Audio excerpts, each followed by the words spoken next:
Like many gunsmiths before him, Wallace Gusler begins a rifle at the forge. Here he will heat and hammer a bar of solid wrought iron into a flat scalp, heavy at one end, tapering slightly in both width and thickness to the other.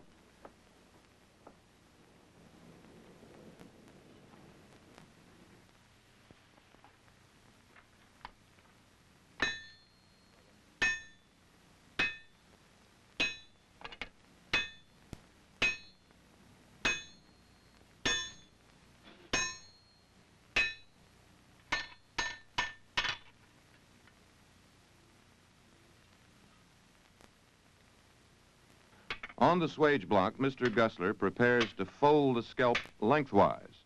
The edges will then be welded together to form the beginning of the barrel.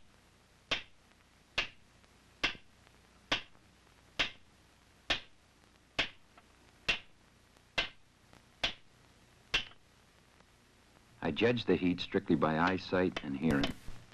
You can hear the hissing of the metal when it's at the fusing point. At the right temperature, you also get a lot of white sparks flying from the iron. The purpose of the steel rod, the mandrel, is to keep the bore from collapsing as you hammer. Flux is used for the welding. This is made of borax, iron filings, and sand. The flux melts over the surface of the iron and keeps scale from forming. The iron will not weld through scale. Once the barrel is heated to the fusing point, you only have a few seconds to hammer. The hammer blows need to be fast and moderate in weight. The metal is very hot, and if you hit it too hard, you'll hammer it too thin. By taking the barrel back to the forge quickly, you don't lose much heat. You start welding the barrel in the middle and work toward the ends. It takes many welding heats for each little section to get the iron consolidated at the seam. It will take several hundred welding heats to finish the barrel.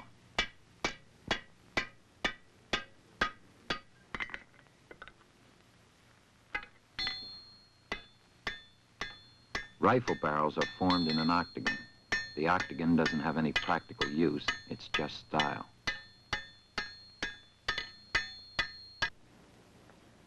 The forged tube is just the beginning of a barrel. Mr. Gusler has yet to perform many cutting operations on it. To soften the iron, he heats it to a dull red all over and then buries it in the cinders so it will cool slowly. This is called annealing.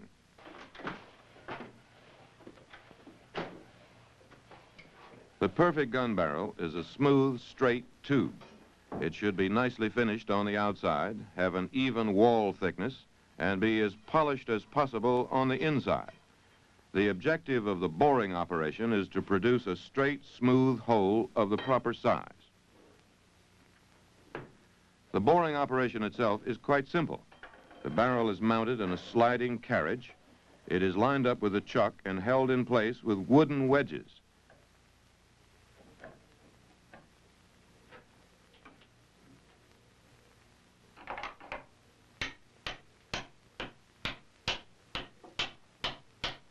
Then a long bit is attached to the chuck. The bit is oiled with linseed oil.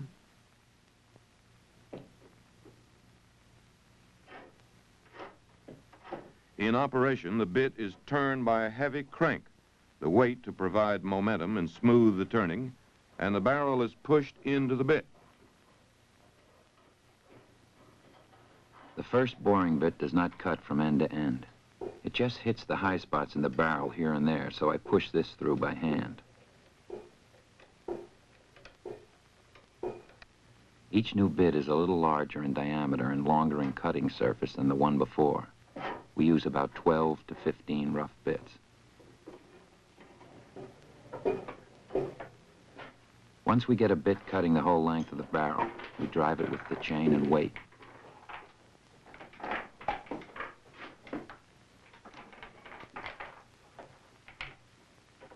The gravity feed is ideal for this type of work because it will slow up at the hard spots. If the barrel advanced at a constant speed, it would break a lot of bits.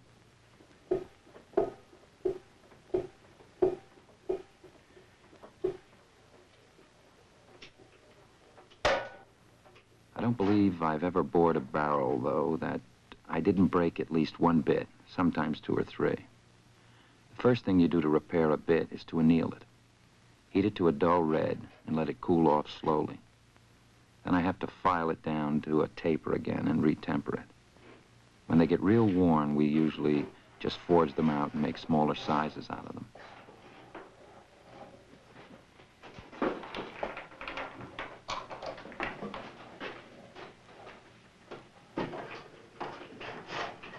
When you're taking a heavy cut, you have to clean off the bits every inch or so.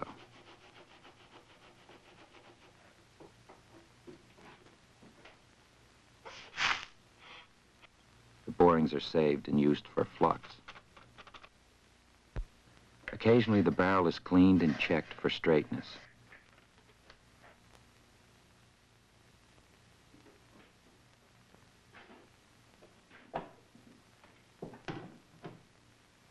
Bends and crooks can be seen by sighting through it at the window.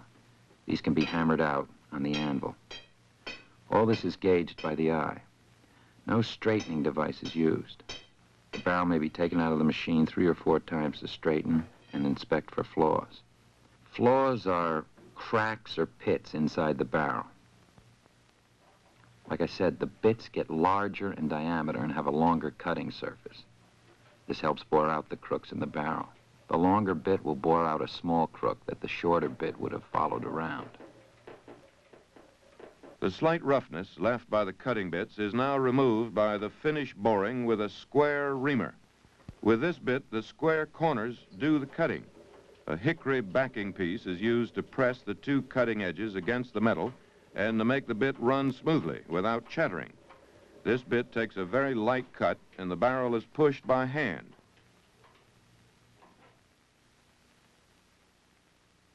The borings are as fine as face powder.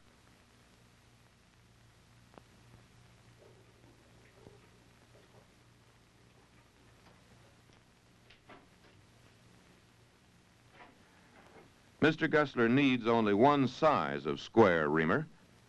After each cut, he adds a slip of paper under the hickory, and this will deepen the cut slightly.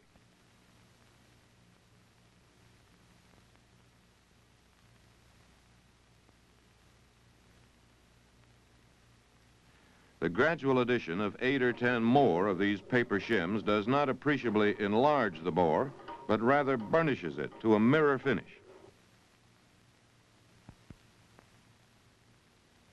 With the inside of the tube finished, the gunsmith and his helper now finish the outside. This is done with that most used of all gunsmithing tools, the file. The object is to remove the rough forging marks, but not to remove so much metal as to weaken the barrel. Filing is a long, tedious job, hence the 3 facets, or flat surfaces of the barrel, concealed by the wooden stock, are not finished as smoothly as the 5 that show. To make sure that the flats are straight, the file is used long ways so any humps can be seen. The muzzle end is filed even so that the hole is centered. We file the flats in pairs opposite each other. First 4, and then the 4 in between. The barrel is widest at the breech and tapered toward the muzzle. The last few inches are flared out, again for appearance. The bore is straight inside. Once the barrel is smooth filed, it is polished with emery. Only the top 5 flats are polished.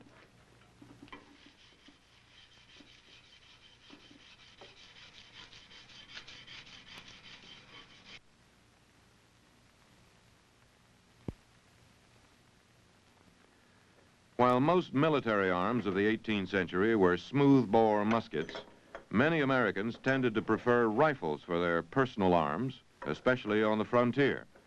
A rifle is more accurate, though slower to load. An 18th century rifleman could hit his target at 300 yards, while it was said anyone hit at 150 yards by a musket ball was indeed unlucky.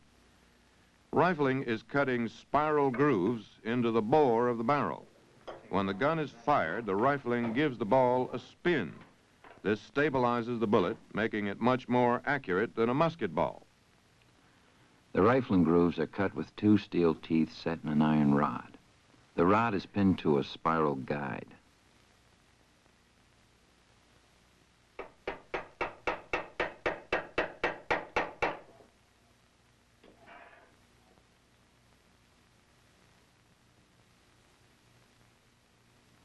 wooden shim is placed behind the teeth. All the cutting of the rifling is done from the breech to the muzzle.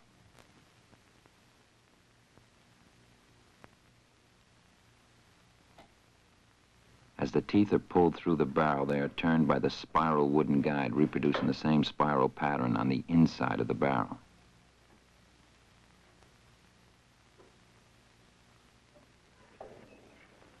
After each cut, the guide is rotated to its next position. There are 7 grooves on the spiral guide, so there will be 7 grooves in the barrel.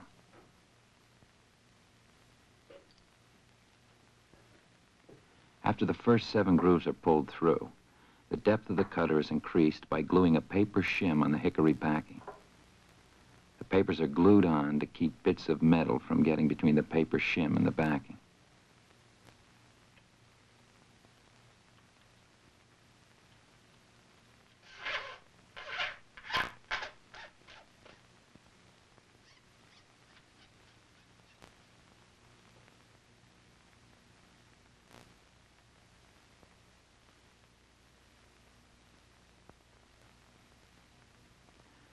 Putting on a piece of paper increases the depth of the cut so much that the bit is very hard to pull through the barrel. Back it up a little.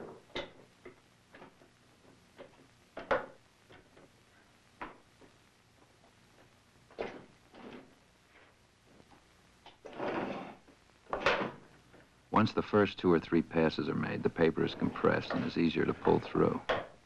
Altogether, 8 to 10 paper shims are built up and pulled through during the cutting of the grooves.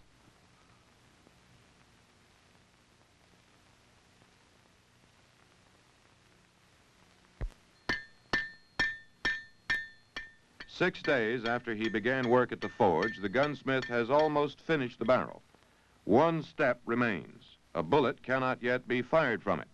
The gunsmith must close up the back or breech end, and to do this, he forges an iron breech plug. This is sized to fit inside the barrel.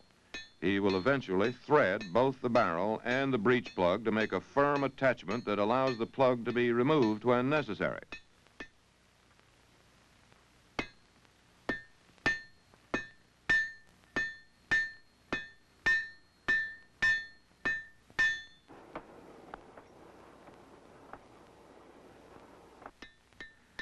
The long extension is called a tang and will be used to hold the breech end of the barrel in the stock.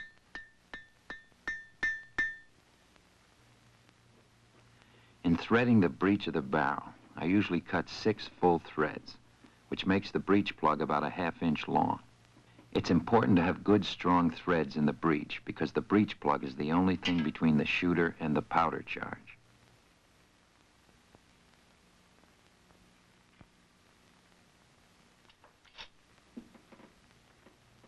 The breech plug itself is threaded with a screw plate. It's forged longer than necessary with a taper to make it easier to start the screw plate. The excess is then sawed off.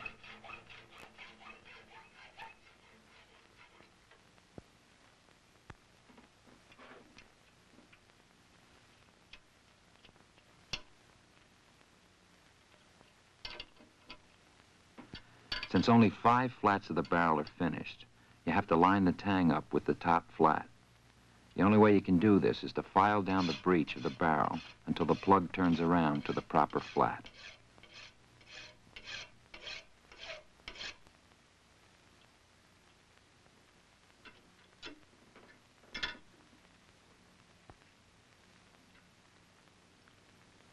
The final step in making the barrel is drilling the touch hole through which the charge is ignited. The barrel is complete and needs only to be proofed or tested. This is done by loading 4 times the normal amount of powder along with a patch and ball. This will then be fired from a safe distance.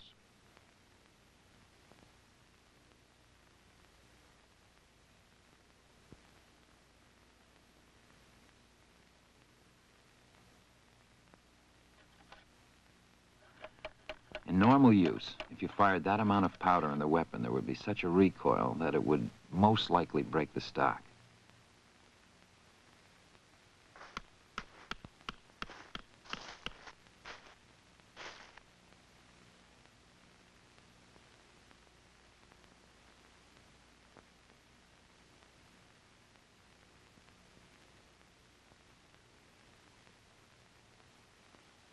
We use an old lock to fire the powder train.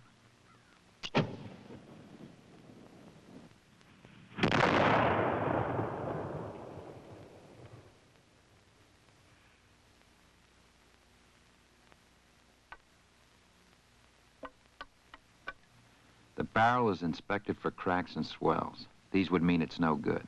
Later on, it will be taken back to the shop, unbreeched, and checked inside.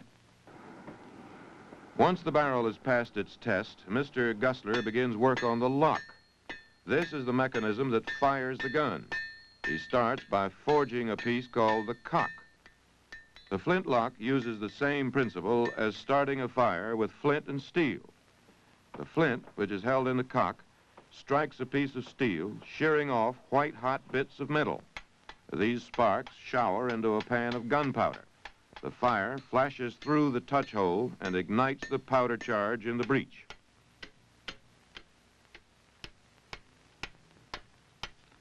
At a white-hot temperature, the iron is very malleable. With the right tools, it can be shaped into about any form. Like wood, iron also has grain. But in iron, the grain is forced into the shape of the object as it's forged. So a forged part is much stronger than the same piece cut from a solid bar, where the grain all runs in one direction.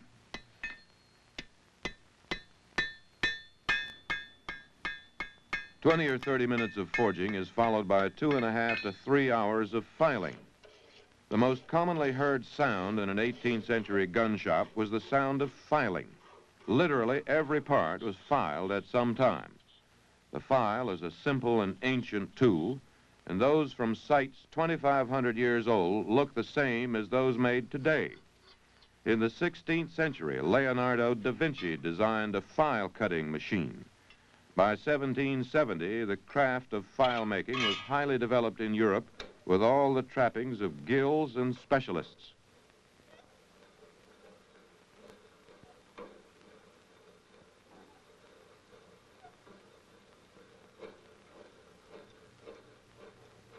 I made the pan borer, which is used to shape the cavity for the priming powder. I cut teeth on it like a file instead of making flutes like a reamer. In fact, I make just about all of my tools, except for files and hacksaw blades. Even things like screw plates or dies are easier to make than the lock of a gun.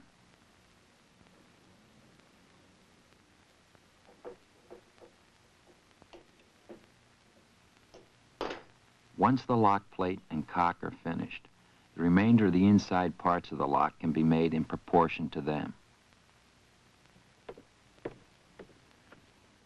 While Mr. Gusler is forging the internal pieces, his helper is at the merchant store buying supplies. Such things as iron and lead, soft coal and charcoal could be obtained within the colony.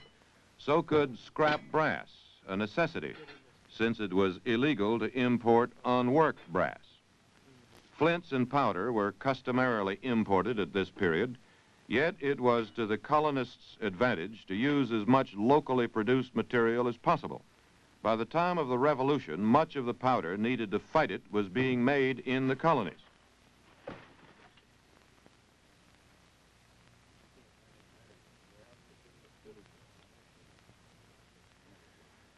Now, the inside parts have to be filed to shape, each part being finished in relation to the other parts. The history of guns up through the 18th century can be told in the development of locks, which replaced the original handheld fuses. Early in the 15th century, mechanically held fuses became a part of the gun and were called matchlocks. The wheel locks solved the problems involved in carrying a burning fuse. This lit the powder with a spark-producing device similar in principle to a modern cigarette lighter. At about the same time, the first complicated flint and steel locks were devised. These were refined and simplified until the beginning of the 17th century, when the present form of flintlock was developed. This had but 4 moving parts and was in use for over 2 centuries, longer than any other system to date.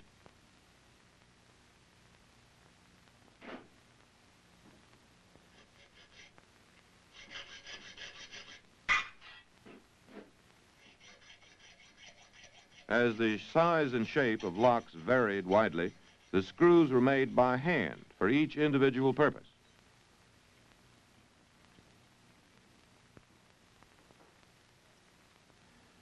Inside the lock, the tumbler controls the movement of the cock. This is held in place by a piece called the bridle, which also holds the sear. The sear engages with notches cut on the tumbler to control it. The sear, in turn, is controlled by the trigger. The steel is made of an old file welded to a bar of wrought iron. Welding wrought iron and steel is hard to do because they have different fusing temperatures. The file is the hard striking area for the flint. The wrought iron gives it toughness. If it were made entirely of steel, it would be too brittle and very likely break. Sometimes they are made completely of wrought iron and case hardened. In other cases, a piece of steel is riveted or brazed on the iron.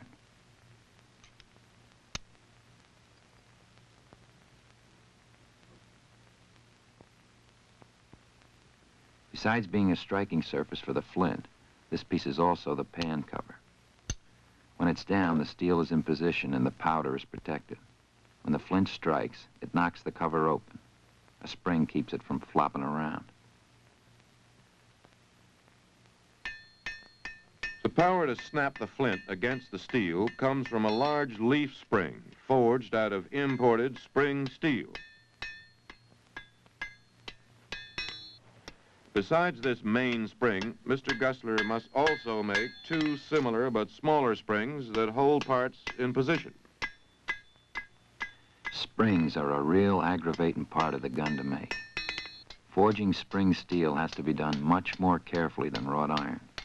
If the steel is overheated, it's ruined. Likewise, if you hammer it too cold, it damages the fibers.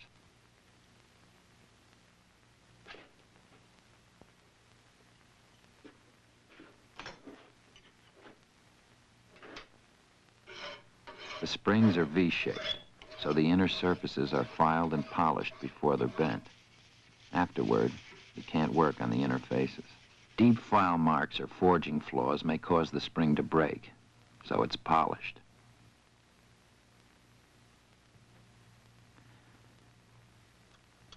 It takes 3 or 4 heats to bend the spring into a V shape.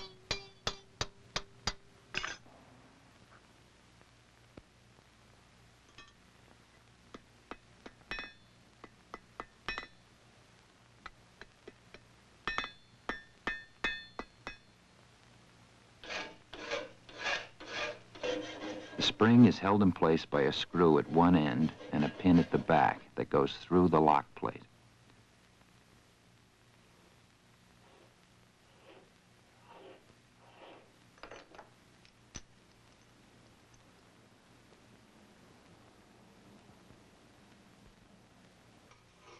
Decorative bevels are filed on the spring. They have no function at all.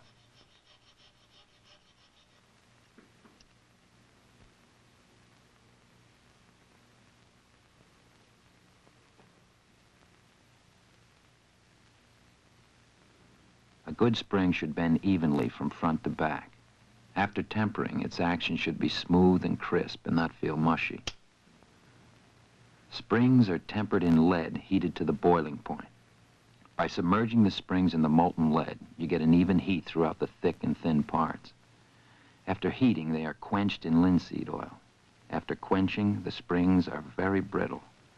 They are then polished, put on a bar in the forge, and heated. This softens them somewhat and gives the springs flexibility. As the heat increases, colors appear. The colors are first yellow, then violet, then blue. Pale blue is used in tempering springs. These colors are used in tempering tools also. Engraving chisels, which have to be harder than springs, are quenched when they are yellow.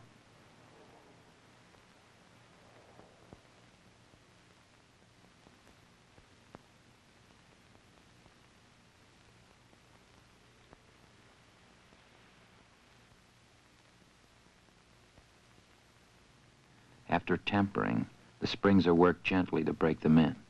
They are not compressed completely all at once.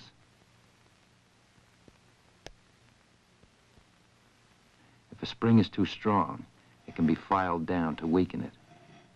It files with reluctance, but you can file it down.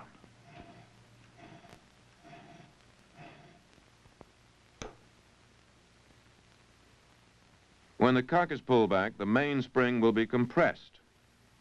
To hold it there, the gunsmith will cut notches in the tumbler for the sear to catch. The full cock notch is cut square so that the sear can be tripped easily. The half cock notch is undercut so the sear cannot be disengaged. This position is used as a safety.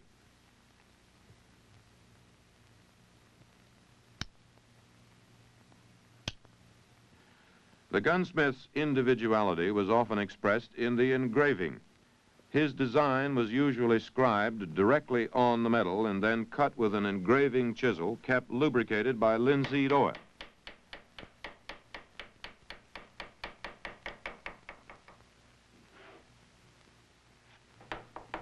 The basic building blocks of an engraved design are C scrolls, S scrolls, flowers, leaves, and shell designs. A combination of these different details can create endless variations. Or if you took the same design, you might be able to engrave it 500 different ways. You have these various options. You can make some parts move toward you and some move away. If all the pattern is cut the same, it's flat. If you vary the depth of the cuts, it has much more feel. You get a three-dimensional effect.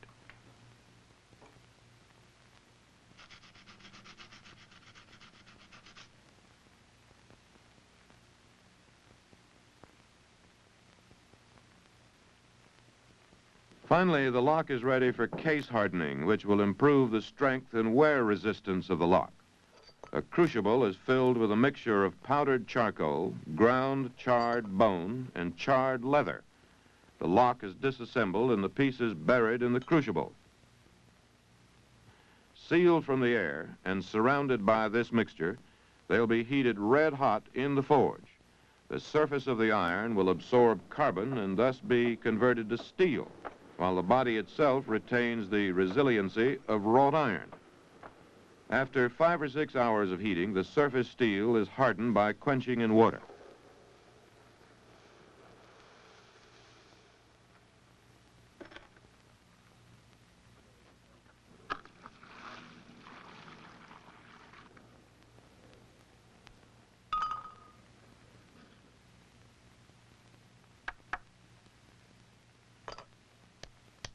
The finished lock is put together and tested for spark.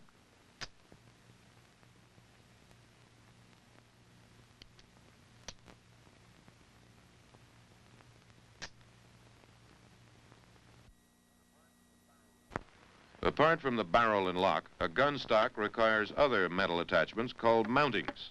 American rifles of the 18th century commonly had brass mountings. Some of these were cast in sand molds. The first sand is called facing sand, which is a very fine sand mixed with powdered charcoal. This is only used over the patterns. The fill sand is much coarser.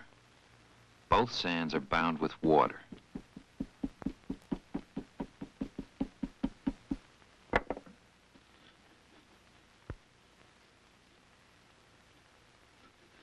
This forms the bottom half of the mold.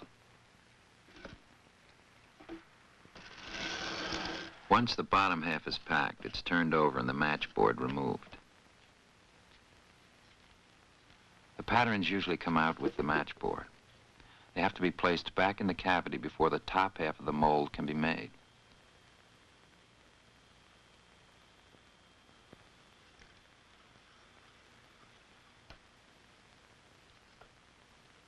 Parting powder, I use ground soft coal, is used to keep the two halves of the mold from sticking together. The parting powder is cleaned off the patterns.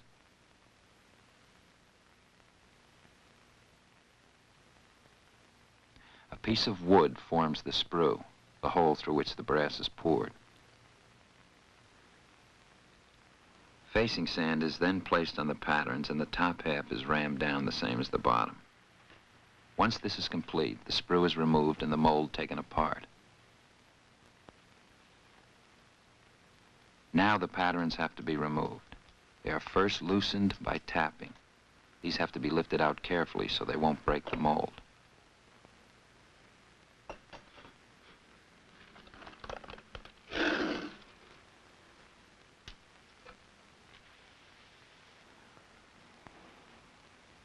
Gates are cut with a knife. These allow the brass to flow from the sprue to the patterns.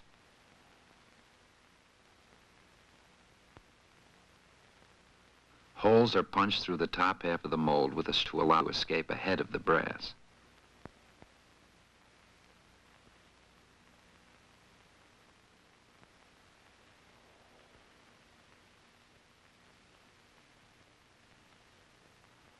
After the holes are punched through, the mold is put back together and is ready for pouring.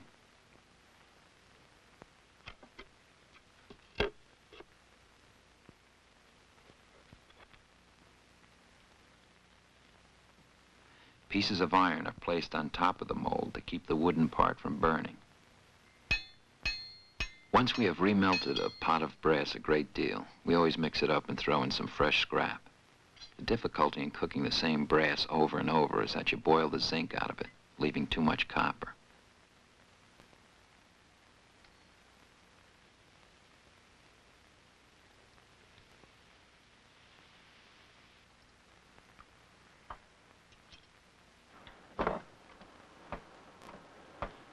The brass is ready to pour when it's boiling. When the tongs are laid on the top of the crucible, you can feel it churning. The blue smoke is zinc vapor. It only takes about a minute for the brass to harden.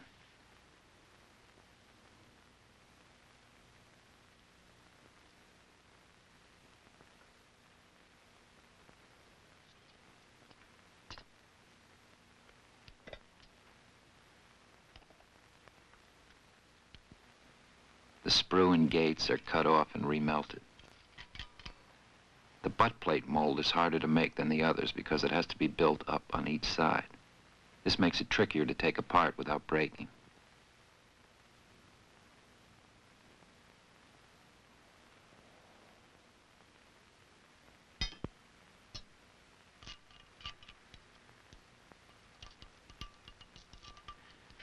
Sheet brass is first cast into a flat ingot.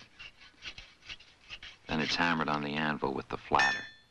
The hammering makes the piece much tougher and of denser quality throughout. The brass hardens from hammering, so it is heated red hot and quenched in water to anneal it, and then hammered and annealed several more times. American rifles were usually stocked with curly maple. A gunsmith preferred to allow the plank to dry 2 years before he used it. Most craftsmen worked either wood or metal. A gunsmith had to be expert in both.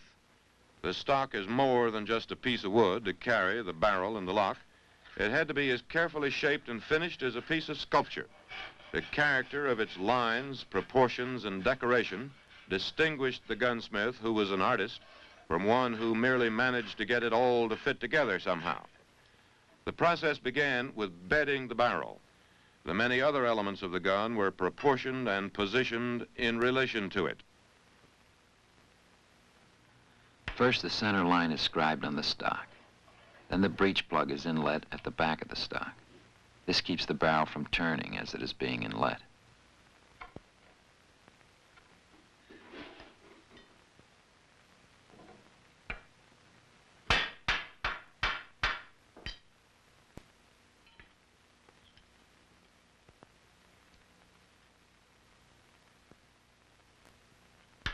After the rough outline of the barrel has been scribed, the channel is roughed out with round gouges.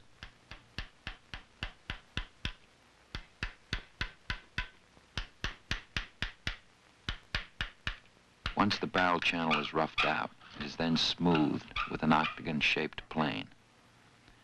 Since the barrel is tapered, the plane cannot be used to cut the channel to the final dimension. All the sides have to be fit by hand. The bottom of the barrel is sooted over the candle.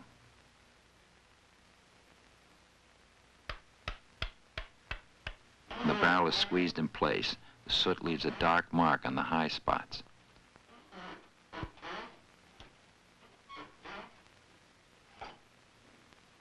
These are then chiseled off and the barrel refit until it lays in tight.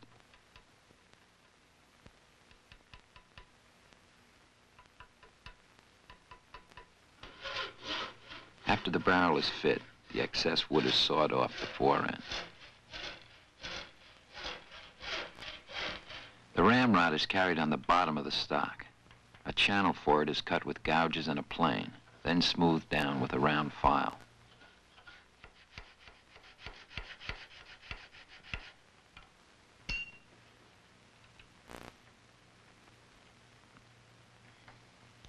"12 to 14 inches from the breech end, the ramrod enters the stock, so a hole has to be drilled for that length.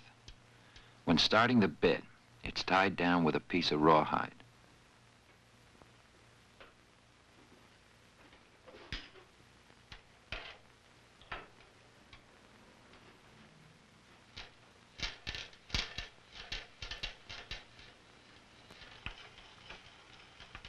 If this is drilled properly, the wood left between the hole and the barrel will be 1/8 of an inch thick.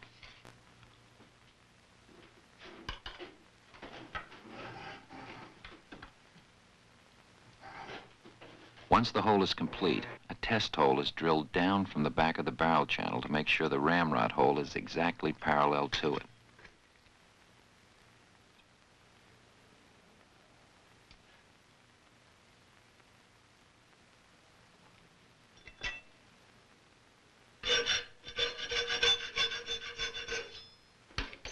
The butt plate is filed only on the fitting edges now. The outside of the butt plate is filed later. Fitting the butt plate governs all the shaping of the butt stock.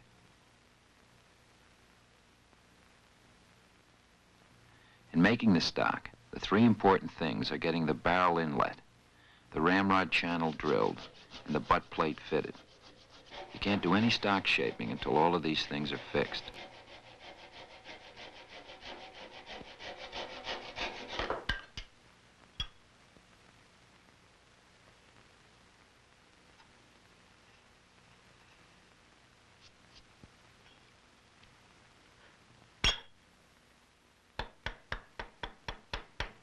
Keeping the chisel very sharp is important while cutting hard maple on the end grain.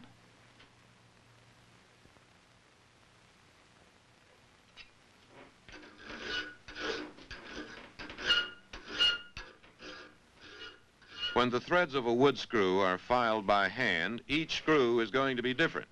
This means that when the butt plate is removed, as it is many times during the making of the gun, each screw must go back into the hole it came out of. Now that his 3 reference points, barrel, ramrod channel, and butt plate, are determined, the gunsmith can remove the bulk of the wood and establish the basic shape of the gun. He does not, however, finish it completely at this time. The final shaping is done in relation to the other parts that must still be added. The first part to be added is the lock. This must be set in a precise relationship to the barrel.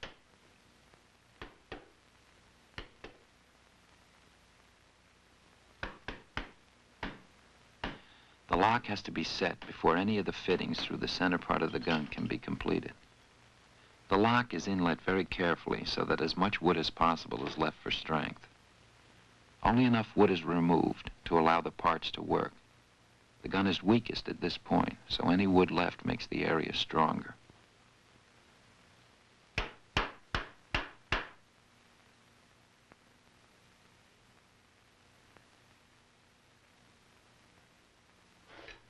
The side plate, made of sheet brass, is mainly a washer for the 2 screws that hold the lock in place, but it's also a decorative piece.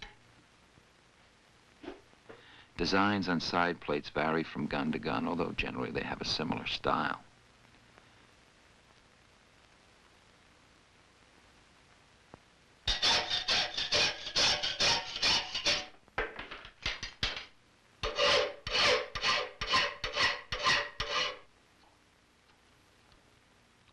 The side plate is inlet with lamp black, the same as the other parts. Afterward, it's filed off, smooth, and engraved. A round bottom chisel is used for cutting lobes and leaves.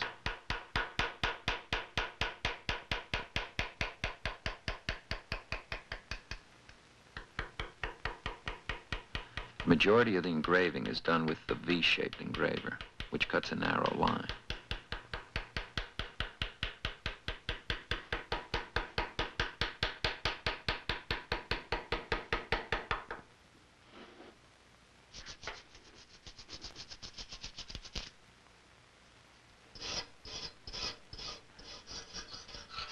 The lock fires when the sear is tripped. The sear is tripped by the trigger. So Mr. Gustler makes a trigger, and as he is making a finer than ordinary rifle, he makes a finer than ordinary trigger.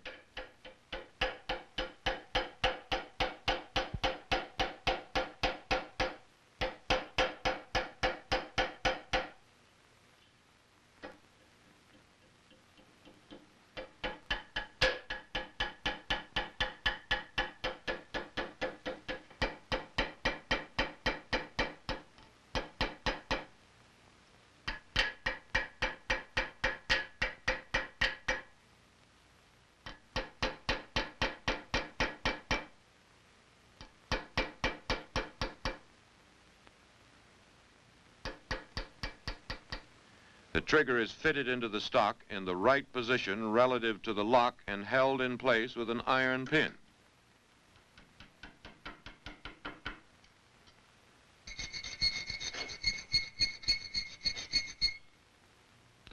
The trigger plate protects the wood around the trigger.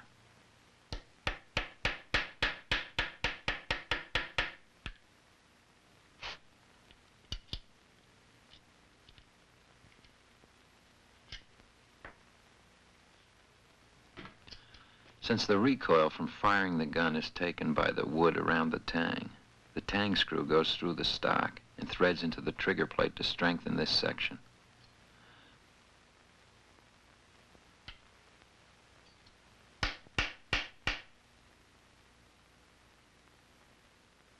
Another screw goes from the back of the trigger plate to the thumb plate behind the tang to further strengthen this area.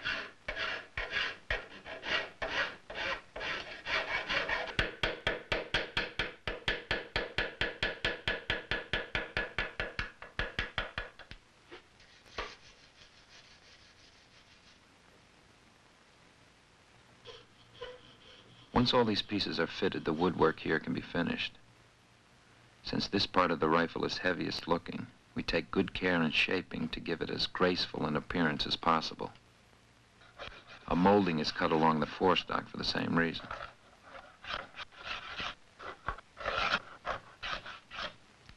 The trigger guard, of course, protects the trigger and prevents the gun from being fired accidentally, but it does more than that. The long grip rail makes shooting the gun more comfortable by providing a place for the other fingers to rest. At the same time, the flowing lines make the gun more graceful in this critical area.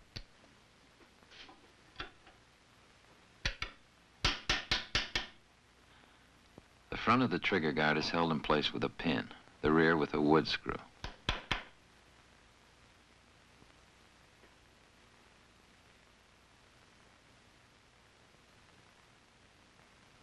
Only the extensions are filed before it's put on.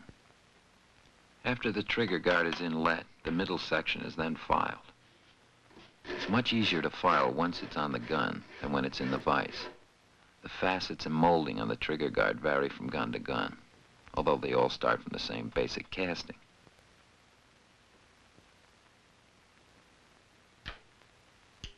Once the fore end of the stock is finished, the gunsmith can attach the barrel. To do this, he first cuts 4 dovetails in the bottom flat of the barrel, and then from brass he folds up fittings called loops to fit into the dovetails.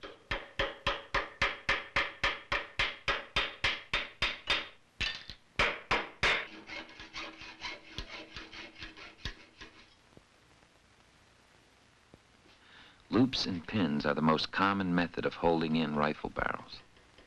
Some gunsmiths like to use flat wedges instead of pins. Sometimes military weapons, especially French muskets, will have bands going all the way around the barrel and the stock. And these are not as nice looking. After the loops are fit, they are inlet into the stock. A hole is drilled through the woodwork into the cavity where the loops fit. Then a hole is drilled through the brass loop. The barrel is put back in place and the hole continued on through the stock. A pin is then driven through this hole to hold the barrel and stock. 4 pins hold the barrel and stock together.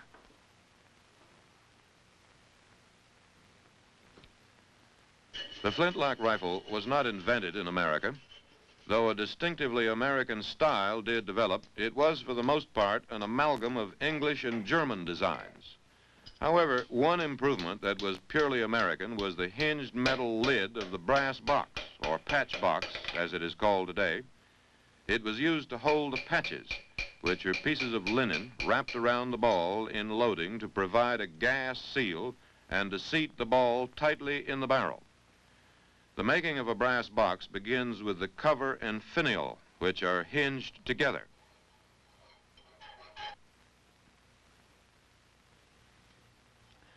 Fitting the hinge is the most irritating part of making the patch box. The hinge is curved to conform with the stock. This makes it hard to get the pin to go through. Once the pin is through, it's pretty hard to get the hinge to work because of the curve. After the hinge is made, the finial is filed out and inlet into the stock.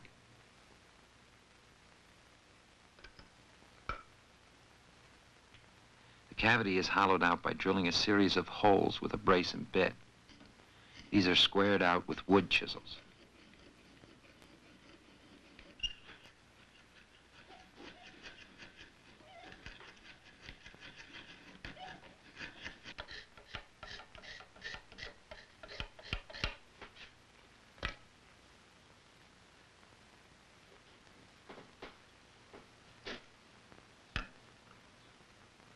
After hollowing out, the side plates are made.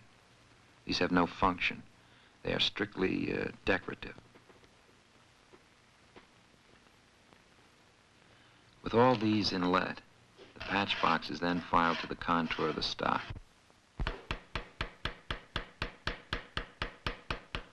The engraving of the patch box varies as do all other engravings. I never make two the same.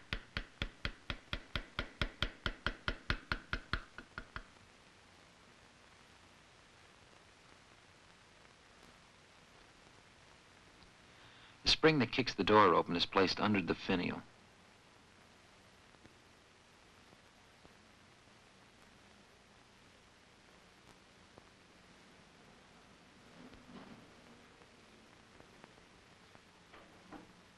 The spring that holds the door closed is set into the butt of the stock.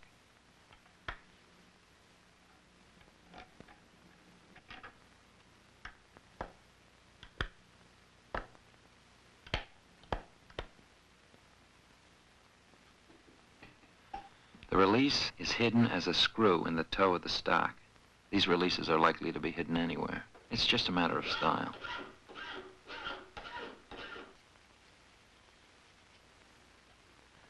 There must also be some way of holding the ramrod in the groove cut for it.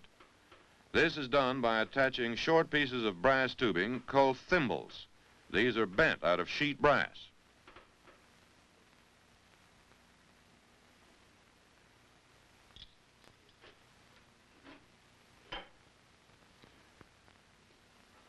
Everything on the gun is interrelated, not only in placement, but also in style. For example, the thimbles are filed into an octagon shape, which is an echo of the octagonal barrel above them. All the lines, moldings, and carvings are made to carry the eye smoothly down the length of the barrel. Mr. Gessler makes 3 thimbles to hold the ramrod. The fore end of the stock needs protection, just as the butt does. And to do this, he makes a piece called a muzzle cap from one piece of brass. After the curve is formed in the swage, the end is hammered into shape without leaving any wrinkles in the middle.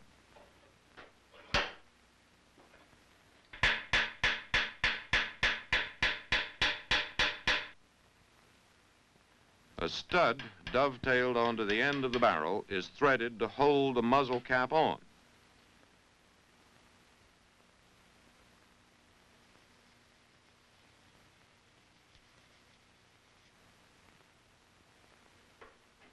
This rifle is more elegant than most guns of the colonial period. After the Revolution, embellishment became much more extensive. In either case, the style in carving wood, like that in engraving metal, was based on the use of C and S scrolls and shell, flower, and leaf patterns, though in carving the foliage tended to be more extensive and stylized than in engraving.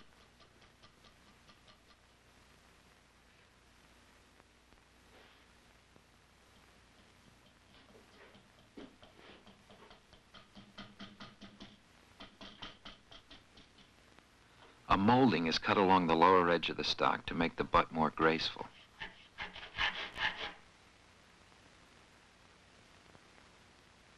Cutting away the background smooth and flat is the most difficult part of relief carving.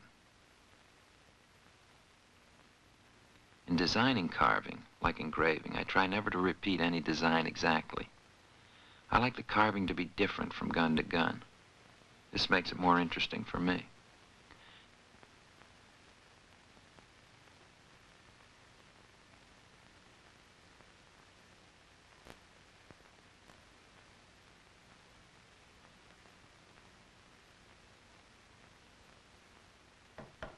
The carving and the molding slenderize and give the gun more grace, particularly around the lock and tang.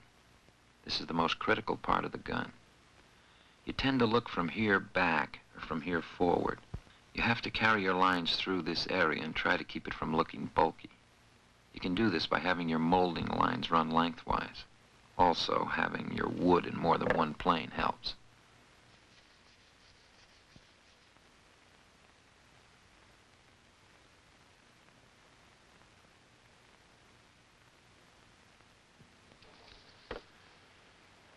A 1776 ad in the Virginia Gazette runs, "Stolen from the subscriber on his march from Augusta to Williamsburg at New Kent Courthouse, a very neat rifle gun, the stock of sugar tree curled, made pretty dark by Aquafortis."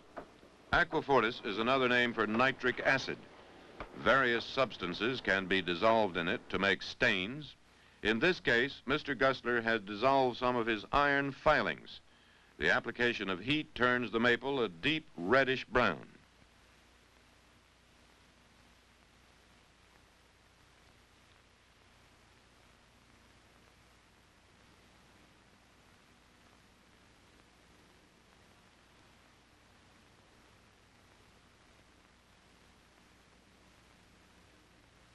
Linseed oil is rubbed into the stock and the excess wiped off.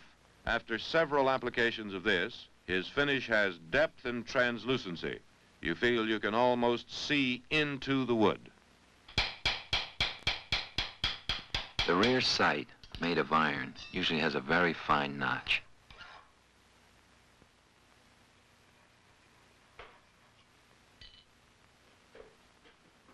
The front or foresight is made of silver with an iron base. Some are made of brass, some of horn or bone. A light material is used because it shows up bright in the woods, especially early in the morning or late in the afternoon.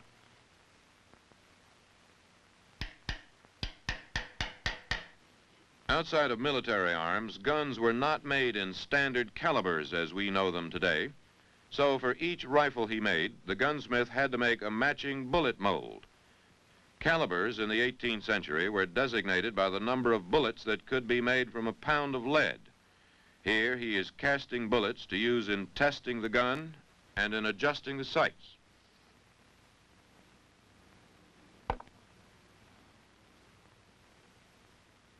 To load a rifle, a measured charge of powder is poured down the barrel. The patch is lubricated with tallow or moistened in the mouth and laid across the muzzle.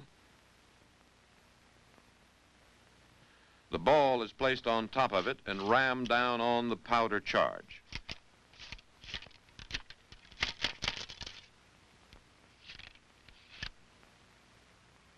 The priming charge is put into the pan and the steel dropped into position. We have seen a remarkable craftsman do a remarkable thing. He started with some crude bars of iron, a plank, and a basket of scrap brass. He has worked with these materials for over 300 hours, with tools he himself made and with the combined skills of the blacksmith, machinist, foundryman, woodworker, and engraver. Mr. Gustler has shown us what it means to be a master of his craft. He has created a flintlock rifle like those that helped establish our independence and enabled free men to feed and protect their families in the wilderness. But there is more. This rifle is the work of a thoughtful and sensitive man who has brought many elements into a harmonious balance so that every part flows together with grace and style. For, like many gunsmiths before him, Wallace Gusler also believes a rifle can be a thing of beauty.